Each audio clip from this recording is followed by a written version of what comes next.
الحمد لله الذي أنزل على عبده الكتاب ولم يجعل له عوجا قيما لينذر بأسا شديدا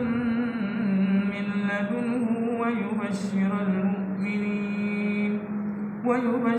المؤمنين الذين يعملون الصالحات أن لهم أجرا حسنا ماكثين فيه أبدا وينذر الذين قالوا اتخذ الله ولدا ما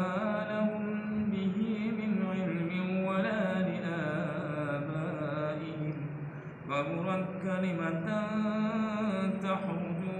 من أفواههم إن يقولون إلا كذبا